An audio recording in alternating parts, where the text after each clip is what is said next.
नमस्कार, स्वागत है आपका आनंद टीवी के Uttar Pradesh special debate show spotlight में। मैं हूं आपके साथ पारुल। आज चर्चा करेंगे एसआईआर पर दांवपेच। जिस वक्त देश स्वतंत्र हुआ उस समय हमारे देश के कर्णधारों ने यह कल्पना की थी कि आने वाले 50-60 सालों में जातिगत भेदभाव मिट जाएगा और भारत के हिंदू एक राष्ट्र के रूप में संगठित भारतीय हो जाएंगे। लेकिन ऐसा नहीं हुआ। भारत एक अखंड राष्ट्र भले ही बना, पर इस अखंड राष्ट्र के भीतर जातिगत राजनीति चरम पर पहुंच गई। जैसे जैसे देश लोकतंत्र की डगर पर आगे बढ़ा, देश में नई नई जातिगत और क्षेत्रीय पार्टियां पैदा हो गईं, जिससे जाति की राजनीति योग्यता की राजनीति के रूप में हो गई। और अब जाति की इस राजनीति के पैरोकार सभी राजनीतिक दल हो गए हैं। कुछ मजबूरी में हुए हैं तो कुछ इसी जातिवादी राजनीति की उपज है। इसी में से एक है समाजवादी पार्टी भी, जिसने कई वर्षों तक जाति जनगणना की मांग उठाई और अब एसआईआर में जातिवार आंकड़े जुटाने के लिए कॉलम जोड़ने की मांग कर रही है। आपको बता दें, जाति जनगणना की मांग वो कांग्रेस भी करती है जिसने एक जमाने में नारा दिया था, जात पर न पात पर मोहर लगेगी हाथ पर। लेकिन मजबूरी में कांग्रेस खुद जात पात पर मोहर लगाने लगी। लेकिन अब अप्रैल 2025 में एक कैबिनेट मीटिंग के बाद प्रधानमंत्री नरेंद्र मोदी ने जाति जनगणना की घोषणा करके कांग्रेस सहित समूचे विपक्ष के हाथ से यह मुद्दा भी छीन लिया। ऐसे में मुद्दा विहीन हो चुकी समाजवादी पार्टी ने अब एसआईआर में जातिवार आंकड़े जुटाने के लिए कॉलम जोड़ने की मांग करके जाति जनगणना को फिर से हवा देने की कोशिश की है। लेकिन यह मुद्दा कितना प्रभावी बनेगा और इस मुद्दे को नए सिरे से उठाकर समाजवादी पार्टी को क्या फायदा होगा, आज इसी विषय पर हम चर्चा करने वाले हैं। उससे पहले इस पर कुछ राजनीतिक प्रतिक्रियाएं हैं, वो आपको सुनवा देते हैं। जब एसआईआर हो रही है उत्तर प्रदेश में, एसआईआर बड़ी एक्सरसाइज है जहां पर सरकार के अधिकारी हर घर जाएंगे, हर घर में विजिट करेंगे, हर वोटर से संपर्क जुड़ेगा।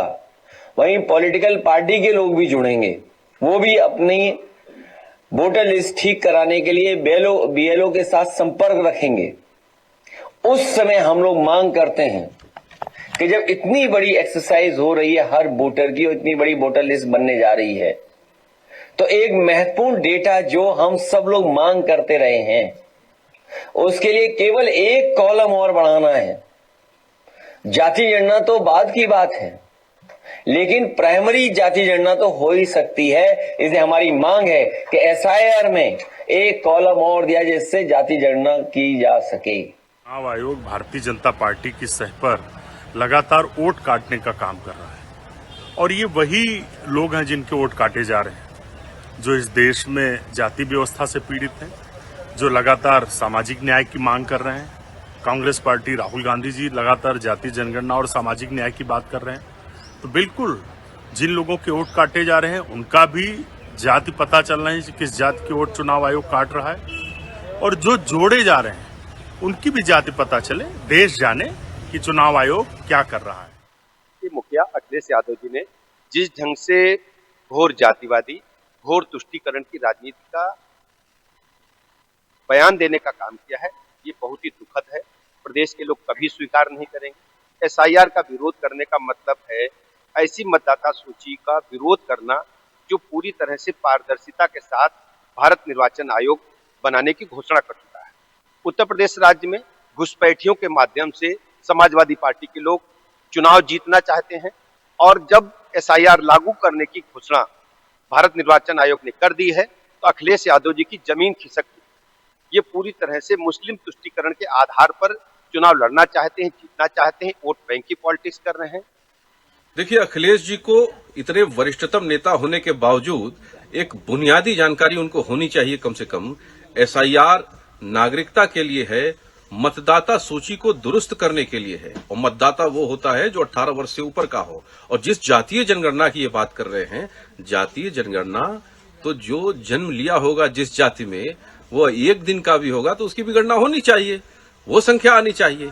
तो कम से कम इतनी हास्यास्पद तरीके से अगर अपना खुद का मजाक उड़ाएंगे तो मुझे लगता है कि ये तो उचित नहीं है। और जो मंशा है उनकी जातीय जनगणना कराने की, तो बिहार का क्या हश्र है वो देख ले। और निश्चित रूप से जब जनगणना होगी, व्यापक जब जनगणना होगी, तो उसमें ये सब कॉलम जुड़ जाएंगे। उसमें क्या समस्या है? तो बीजेपी कह रही है जब व्यापक जनगणना होगी उसमें सारे कॉलम जुड़ जाएंगे। और अगर हम जनगणना की बात करें तो उसमें वोटर्स की बात हो रही है, लेकिन हम जातीय जनगणना की बात करें तो उसमें एक दिन का जन्मा बच्चा भी शामिल होना चाहिए। ये बीजेपी का तर्क है। और उसे व्यापक रूप में करेंगे तब उसमें कॉलम भी जोड़ देंगे। इसमें दिक्कत क्या है? अब ये जाति जनगणना का मुद्दा एक बार फिर से जो उठाया गया है, इसके पीछे भी मंशा है। अब लेकिन आइए इसे समझते हैं, राजनीतिक दलों का इस पर क्या कहना है, उनसे जान लेते हैं। शिव भारती जी भारतीय जनता पार्टी से हमारे साथ जुड़ रहे हैं। शिव भारती जी, स्वागत करती हूँ आपका। राकेश अहीर साहब सपा से हमारे साथ बने हुए हैं, आपका भी स्वागत करती हूँ। उज्जवल पाठक जी कांग्रेस से हमारे साथ बने हुए हैं, आपका भी स्वागत करती हूँ उज्जवल पाठक जी। सबसे पहले शिव भारती जी आप से शुरुआत करती हूँ। वो कह रहे हैं जनगणना तो आप कर ही रहे हैं, लेकिन एक और कॉलम जोड़ दीजिए तो कम से कम एक वो बोलते हैं ना कि रफली एक आंकड़ा पता चल जाएगा। जी शिव भारती जी, मुझे लगता है कि जातीय जनगणना और जिस तरह की वोटरों की जाति की जनगणना ये कराना चाह रहे हैं, दो तरह की जनगणना की बात कर रहे हैं। अरे जनगणना होगी तो वास्तव में जनगणना सारे लोगों की होगी, वो वोटर होगा, वो वोट देने की स्थिति में है, 18 वर्ष का हुआ है नहीं हो, लेकिन वो उसकी जाति तो होगी, उसकी जात की जनगणना होगी। तो वो जब निश्चित तौर पर जब पूरी जनगणना होगी और जिस तरह से जनगणना होती है उस आधार पर होगी तो सारी चीजें खुलकर आ जाएंगी और डाटा भी दुरुस्त आ जाएगा। नहीं तो कांग्रेस ने भी 2011 में कराई थी, इनसे ही पूछे, अभी बैठे उज्जवल पाठक जी बताएंगे कि 2011 में जब जनगणना हुई थी तो ऐसी क्या दिक्कत आन पड़ी थी कि आप वो डाटा सर्कुलेट नहीं कर पाए, लोगों को बता भी नहीं पाए। लेकिन पर यह है क्या कि अखिलेश जी को उससे कोई लेना देना नहीं है, उनको एक शगुफा छोड़ना है और उन्होंने एक शगुफा छोड़ा हुआ है। उनको सिर्फ वोटरों से मतलब है कि वोटर कितने, उनको इससे मतलब नहीं कि परिवार में कितने लोग रहते हैं, कितनी जनसंख्या है। आप इससे जानिए कि अगर वोटर लिस्ट पर ही जातियों का आकलन किया जाएगा कि कितनी जातियां हैं तो जाति जनगणना सही रूप में कैसे आ पाएगी? ये मुझे लगता है अखिलेश यादव जी ये बताने से चूक है। उनको तो मुझे लगता है किसी ने बता दिया कि एक कॉलम आ जाए, उनको सिर्फ वोटर की जातियों से मतलब है, उनको जाति जनगणना से कोई लेना देना नहीं है। और अब ये जो SIR से डर रहे हैं, मुझे नहीं समझ पाता कि अगर वोटर लिस्ट दुरुस्त हो रही है, निश्चित तौर पर आप ये समझिए कि नया वोटर बना तो कहां से वोटर बना, उसका मूल क्या है, ये अगर SIR द्वारा पता लगता है तो इसमें खराबी क्या है। और वोटर लिस्ट दुरुस्त हो जाएगी, एक बार दुरुस्त होगी वो आगे तक चलेगी। ठीक है राकेश अहीर साहब, जो SIR हो रहा है उसमें चीजों को दुरुस्त किया जा रहा है। उनका कहना है कि व्यापक रूप में जब इस जातिगत जनगणना को किया जाएगा तब ऑथेंटिक आंकड़ा आएगा, अप्रॉक्स से लेकर पॉइंट टू पॉइंट। लेकिन जब आप चाह रहे हैं कि इसमें कॉलम जोड़ दिया जाए तो वो आंकड़ा ठीक नहीं आएगा, फिर विवादास्पद स्थितियां बनेंगी। तो इतनी जल्दी क्या है जब बीजेपी पहले ही बोल चुकी है? इसमें कॉलम जुड़वा के आप एक रफली आंकड़ा क्या करना चाहते हैं? फिर कुछ लोगों को अनुमान रहे कि शायद उनकी जाति ज्यादा है, आप लोगों ने ठीक नहीं लिखवाई है, ये भी तो हो सकता है ना सर, जब सटीक आंकड़ा नहीं मिलेगा तो। दरअसल पारुल जी, हमारे नेता माननीय अखिलेश यादव जी ने एक सुझाव दिया, ना कि उन्होंने मांग किया। जिस तरीके से देश में जब सिंदूर ऑपरेशन हुआ था तभी विपक्षी पार्टी के रूप में उन्होंने सुझाव दिया था, तो एक विपक्षी पार्टी होने के नाते उन्होंने एक कॉलम प्राइमरी स्टेज पे रखने के लिए कहा, न कि उन्होंने कहा कि एक पूरा पेज बना दीजिए। उन्होंने, आप उनका बाइट चलाइए, आपने सुने होंगे, उन्होंने कहा कि एक कॉलम प्राइमरी जैसे होता है ना, एक प्राइमरी जनरल के लिए, जिससे ये अंदाजा लग सके कि हाँ इतने लोग हैं। तो इसमें क्या है, अगर नहीं सरकार की मंशा में नहीं लग रहा है तो नहीं होगा। इसमें कोई मुद्दा और कोई मुद्दा बनाने की तो बात है नहीं।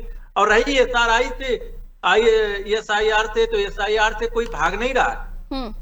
हमारे दल के नेता माननीय अखिलेश यादव जी लगातार कह रहे हैं कि अगर आप पुनर्विच कार्यक्रम कर रहे हैं तो ये कम से कम लोगों को पता चलना चाहिए कि कितने लोग नए जुड़े, कितने नए लोगों का वोट कटा, कौन कौन लोग मर गए।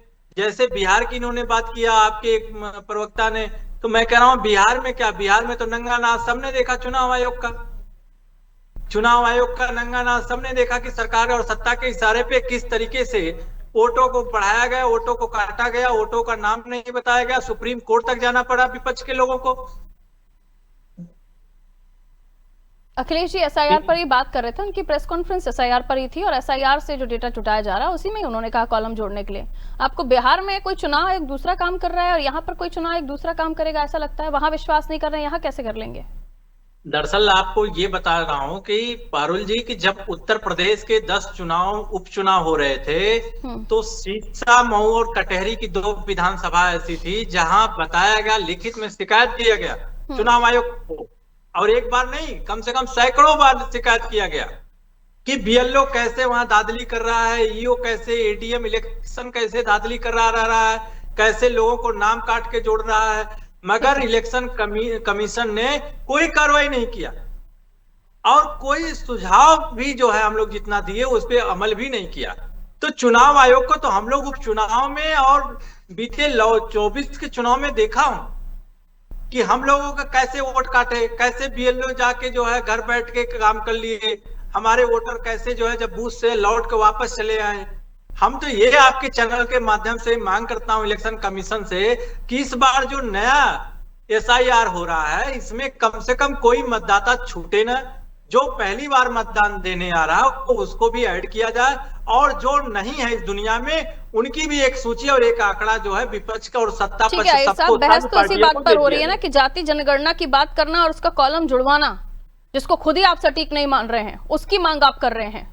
तो वही तो पूछा जा रहा है कि ये हवा में बातें हो जाती हैं कि मन था तो बोल दिया, ऐसा तो नहीं है ना, कोई इसका भी कोई चीजें होती है, कोई फॉर्मेट होता है, परफॉर्मा होता है। कोई बात नहीं है ये, इसको आप अगर हवा में लेना चाह रहे हैं, आप बिहार के उसी एसआईआर को आप कह रहे हैं कि वोटर काटे गए वगैरह वगैरह, और आप उसी एसआईआर को लेकर यहाँ कह रहे हैं कि इसमें फलाना कॉलम जोड़ दीजिए, जाति जनगणना का कॉलम जोड़ दीजिए, उस पर आप विश्वास करने की बात कर रहे हैं। लेकिन वही एसआईआर जब बिहार में हो रहा है उस पर आपको भरोसा ही नहीं हो रहा है। चुनाव आयोग वही है देश में, लॉटरी। मैं कह रहा हूँ चुनाव आयोग अब तक जितने इलेक्शन हुए 1950 से, तब से पहली बार शायद चुनाव आयोग पे इतने ज्यादा प्रश्न खड़ा हुआ। मैं वही कह रही हूँ ना कि आप बिहार में विश्वास नहीं करें और उसी चुनाव आयोग से कह रहे हैं 3000 से ज्यादा जातियां हैं और उनसे भी ज्यादा उपजातियां हैं, यादवों में भी न जाने कितनी और जातियां हैं। ये इतना आसान काम नहीं है जिसे आप कह रहे हैं कि एक कॉलम जोड़ दीजिए और उसको करेक्ट करके हमें बता दीजिए, या आप उन लोगों के साथ अन्याय कर जाएंगे जिनकी हिस्सेदारी कम आकलन हो जाएगी। मैं कह रहा हूं किसी के साथ आप अन्याय कर रहे हैं, किसी के साथ आप। पारुल जी मैं आपसे जानना चाह रहा हूं कि कितनी जातियां हैं उत्तर प्रदेश में? मैं तो वही बता रही हूँ ना, मेरे पास जो आंकड़ा है 3000 जातियां रजिस्टर्ड हैं, लेकिन उनसे उनके बाद भी उपजातियां, यादवों में भी जातियां हैं। ये देश जातियों में ही बंटता हुआ चला जा रहा है, जातिवादी राजनीति की वजह से। एसआईआर तो उत्तर प्रदेश में होने जा रहा है, तो यादव कितने हैं यहाँ, उपजातियां यादव की कितनी है? वही तो मैं कह रही हूँ, क्यों जातियों में देश को बांटना चाहते हैं आप लोग? जो शुरुआती दौर में जब देश आजाद हुआ था तो एक सोच के साथ ये देश आगे बढ़ा था कि शायद जातिवाद इस देश में खत्म होगा, लेकिन उसी ओर ढकेला जा रहा है ये देश उन राजनेताओं की वजह से जो सिर्फ जातियों की बात करते हैं। लौट रही हूँ उज्जवल पाठक जी, उन्होंने कहा 2011 में ये जो जनगणना है आप लोगों की तरफ से भी करवाई गई थी, लेकिन आंकड़ा जारी नहीं किया गया था। उस वक्त क्या परिस्थिति बनी थी? क्या ये इतना छोटा मैटर है कि उत्तर प्रदेश में सुलटा लेना चाहिए? मैं तो इसी शब्द का उपयोग करूंगी। क्या आप एक रफली आंकड़ा निकाल कर आप क्या बताना चाह रहे हैं?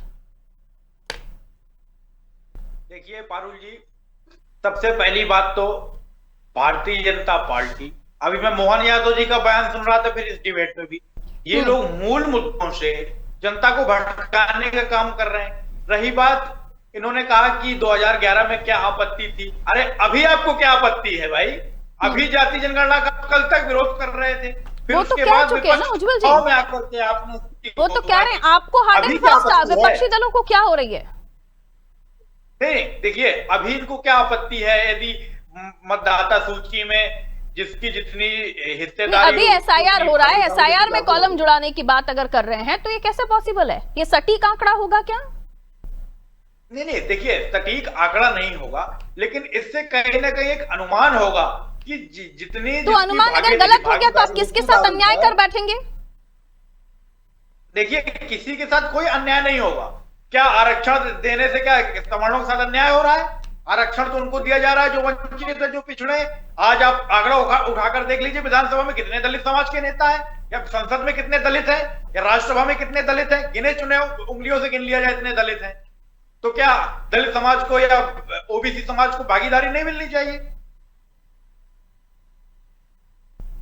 संसदीय प्रस्ताव लाने की कोशिश होगी आपकी, क्योंकि अब तक जितने भी जातीय जनगणना को लेकर बयानबाजियां हुई हैं टीवी डिबेट्स में या फिर मंचों से हुई हैं, इस पर किसी तरह का कोई पेपर वर्क विपक्ष की तरफ से नहीं किया गया, कोई प्रस्ताव की बात नहीं की गई।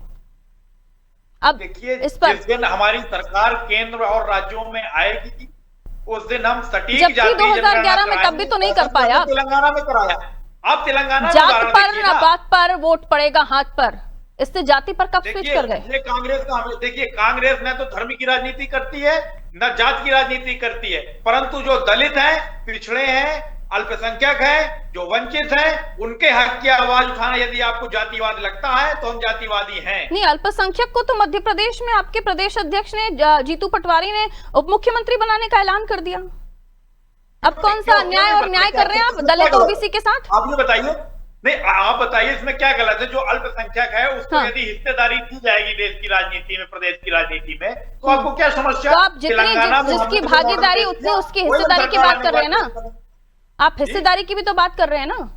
तो बगैर हिस्सेदारी के, बगैर आकलन के आपने तो पहले ही घोषित कर दिया वहां पे। देखिए यहाँ पे फिर आप ओबीसी और दलितों के साथ कौन सा न्याय कर रहे हैं? पारुल जी, हर समाज की राजनीति में हिस्सेदारी होनी चाहिए, प्रत्येक क्षेत्र में हिस्सेदारी होनी चाहिए। जिसकी जितनी आगे लिखा है, आगे आपके स्लोगन में लिखा है, बगैर उस चीज को जाने आप लोग ऐलान कर रहे हैं और फिर कह रहे हैं कि हम न्याय कर रहे हैं, हम इसके साथ खड़े हुए हैं, हम उसके साथ खड़े हुए हैं। ठीक है, शिव भारती जी, उनका कहना है कि चुनाव आयोग की तरफ से बिहार में भी जो एसआईआर किया गया वो ठीक तरीके से नहीं किया गया। यहाँ पर वो कॉलम की बात कर रहे हैं, वो कह रहे हैं कि चीजें साफ हो जानी चाहिए, स्पष्ट हो जानी चाहिए। तो चीजें ऐसे स्पष्ट नहीं होगी जैसे अखिलेश जी ने कहा है। अब उनको चुनाव आयोग पे भरोसा नहीं है, तो मुझे लगता है कि इस यहाँ पर कौन सी ऐसी संस्था आएगी जो चुनाव कराएगी? चुनाव तो भारत में चुनाव आयोग वही चुनाव कराएगा। और आप तो पहले दिन से जब आप ये कह देते हैं कि 80 में से 80 सीटें हम जीत जाएंगे, उसके बाद भी हम चुनाव आयोग को, ईवीएम को स्वीकार नहीं करेंगे, चुनाव आयोग पर उंगली उठाएंगे, तो आप समझिए कि ये कहाँ पर खड़े और देश को कहाँ पर खड़ा करना चाहते हैं। इस तरह की अगर बातें करेंगे तो निश्चित तौर पर कभी किसी कंक्लूजन पर कोई पहुंचेगा क्या? आपकी सरकार आई, मैं तो कह रहा हूँ कि उज्जवल पाठक जी कह रहे हैं 2011 में जनगणना कराई और जनगणना के बाद आंकड़े भी जारी नहीं कर पाए, तो इसका मतलब जनगणना हुई नहीं थी। और जनगणना अगर भारतीय जनता पार्टी कह रही है तो बात आगे निकल गई है। अब भारतीय जनता पार्टी के ऊपर आरोप लगाने से क्या मतलब है कि जनगणना नहीं कराना चाह रहे थे? हमने तो घोषणा की जनगणना का विरोध कर रहे थे, कल तक आप जातीय जनगणना का विरोध कर रहे थे। मैं क्या करूँ, हमारी ट्रेन आगे निकल गई, ट्रेन दूसरे स्टेशन पहुंच गई है। उज्जवल जी, ट्रेन दूसरे स्टेशन पहुंच गई, आप वहीं खड़े हैं। सर्वे की बात की तब आपने उनका विरोध किया। उज्जवल जी, ट्रेन आगे निकल गई, आप वहीं पर खड़े हैं। आप निश्चित तौर पर मानिए कि आप अपनी कई बातों में फंस जाते हैं। आप कह रहे हैं कि वो जनगणना का विरोध कर रहे हैं, हम जनगणना कह रहे हैं कि जनगणना कराएंगे, और आपने तो कराई हुई है। उसके बाद भी आप रिकॉर्ड लेकर नहीं आए कि क्या हुआ क्या नहीं हुआ। आप अभी आप बहुत बड़े हितैषी बन रहे हैं दलितों के, शोषितों के, वंचितों के, तो आंकड़ा आपने छुपा के किसके साथ घात किया है? दलितों, शोषित, वंचितों के साथ घात नहीं किया आपने। 2011 में अगर आप जारी कर देते तो अभी तक 2011 से लेकर 2025 तक कितनी समस्याओं का हल हो सकता था। अगर आप इसी तरह से समान हिस्सेदारी की बात कर रहे हैं तो आप निश्चित तौर पर आप चीजों को उलझाने में माहिर है, आप चीजों को उलझाना चाहते हैं। कोई भी चीज चल रही, कोई प्रक्रिया है, उसमें एक चीज को उलझा दीजिए। आप कल तक इसका क्यों विरोध कर रहे थे? आप कल तक इसका विरोध कर रहे थे। मैं कह रही हूं ट्रेन आगे निकल गई भाई साहब, उज्जवल जी, ट्रेन आगे निकल गई, जनगणना होने वाली है, जनगणना तय है, जनगणना होगी, ट्रेन आगे निकल गई, उसी एक लगी हुई पीटते रहेंगे। भारतीय जनता पार्टी ने भी जनगणना का विरोध नहीं किया। भारतीय जनता पार्टी ने कहा, अरे आप मैं तो कह रहा हूँ आप जातीय जनगणना के विरोधी है, आपने तो कराई, उसके बाद रिकॉर्ड जारी नहीं किया आपने आंकड़े नहीं बताए लोगों को, आपने देश के साथ विश्वासघात करने का काम किया, आपने दलित, शोषित, वंचितों के साथ विश्वास करने का काम किया। आप अगर इतने ही सबको हिस्सेदारी देने की बात आप कर रहे हैं, विपक्ष में होते हैं तब तो आप लोगों को जैसी भाषा हो जाती है, आप आंदोलनकारी हो जाते हैं, आपको सबको समान हिस्सेदारी देनी होती है, और सत्ता में होते हैं तो जनगणना कराने के बाद आप बड़े कमाल की बात है। अब आप कह रहे हैं कि वो हम विरोध कर रहे थे, मैं कह रहा हूं कि वो चीजें आगे निकल गई। भारतीय जनता पार्टी ने घोषित किया हम जातीय जनगणना कराएंगे और निश्चित तौर पर कराएंगे, आप निश्चित तौर पर मानिए, और जातीय जनगणना बिल्कुल सही होगी, जाति, उपजाति, धर्म, सारी चीजों की जानकारी होगी और वो जारी भी होगी, वो छुपाई नहीं जाएगी इस तरह से।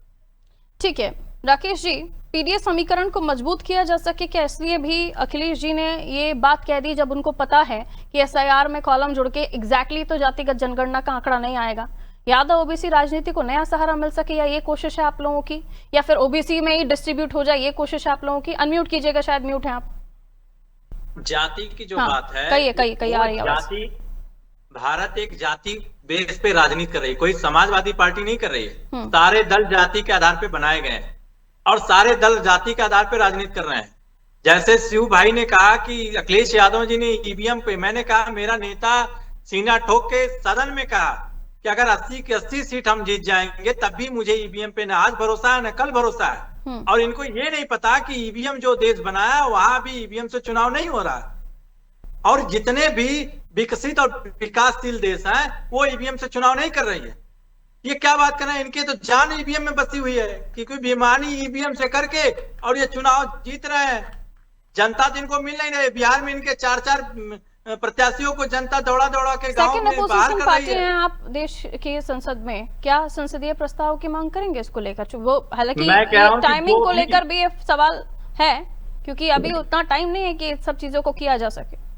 अभी जैसे हमारे जो भी लिखा पढ़ी में भी हमारे दल और हमारी पार्टी के जो लोग हैं वो करेंगे, जो भी कानूनी प्रक्रिया होती है वो इसको लेकर प्रस्ताव की मांग करेंगे।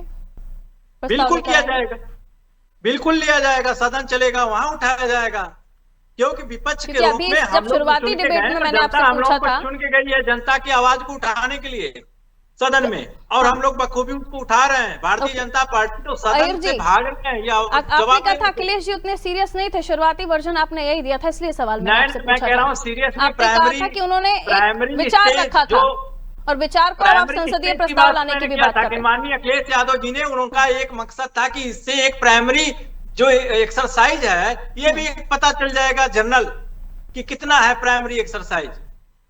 इसलिए मैंने कहा शुरुआत में आपने इसको कहा था कि अखिलेश जी ने एक सुझाव दिया था, तो सुझाव को लेकर मसला यही होता है कि उतना सीरियसली वो नहीं बोला था। अब आप कह रहे हैं कि इसको लेकर हम संसद में भी प्रस्ताव लेकर आएंगे। ओके, बहुत बहुत शुक्रिया आप सभी का हमारे साथ जुड़ने के लिए। उत्तर प्रदेश की हम बात कर रहे थे, एसआईआर पर जातिवादी पेच, दाव पेच इसलिए भी फंस रहा है क्योंकि अखिलेश जी ने एक नई डिमांड कर दी है कि एसआईआर जो हो रहा है उसमें एक कॉलम जोड़ दीजिए जिसमें जातियां लिखी जाएं। यहाँ एक कॉलम में जातियां लिखने के बाद जहां पर एसआईआर चल रहा है, यानी जो सूची है उसमें सुधार चल रहा है, जो वोटर्स ठीक नहीं है या वैलिड नहीं है उनको हटाया जा रहा है, जिनकी डेथ हो चुकी है या जो यहाँ पर नहीं रहते हैं, वो तमाम प्रूफ्स के साथ चुनाव आयोग अपना काम कर रहा है। तो वो जिन लोगों के बीच में काम कर रहा है, क्या उसमें एक सटीक आंकड़ा आ पाएगा जातियों का? हालांकि बीजेपी इस प्रस्ताव को लेकर पहले ही बात कर चुकी है और इसको लेकर उनकी तरफ से क्लियर कह दिया गया है कि वो जातिगत जनगणना करवाएंगे। जो एक बड़ा मुद्दा था उसको लेकर यह भी कहा गया था कि बीजेपी ने इस मुद्दे को हाईजैक कर लिया, उसके बाद दोबारा इसको हवा देने की कोशिश की गई है एसआईआर में एक कॉलम डालने को लेकर। और अब कांग्रेस से भी पूछा जाता है कि जो पार्टी ये कहती थी जात पर ना पात पर वोट पड़ेगा हाथ पर, अब वो जातिवादी राजनीति पे क्यों उतर आई है और क्या मजबूरियां उनकी हो गई हैं? 2011 में जिस पार्टी ने जनगणना करवाई थी वो पार्टी लिस्ट नहीं जारी कर पाई, आंकड़े नहीं जारी कर पाई, अब वो पार्टी वही मांग कर रही है। यानी अपने विचारधारा से खुद भटकते हुए अब उस विचारधारा पे आगे बढ़ रहे हैं जिसको लेकर आपने कभी समर्थन ही नहीं किया। तो ये है उत्तर प्रदेश की पॉलिटिक्स, जहां पर अब एसआईआर में जो दावपेच हो रहे हैं या फिर जो जिस तरह की राजनीति हो रही है वो आपके सामने है। फिलहाल मुझे दीजिए इजाजत, नमस्ते।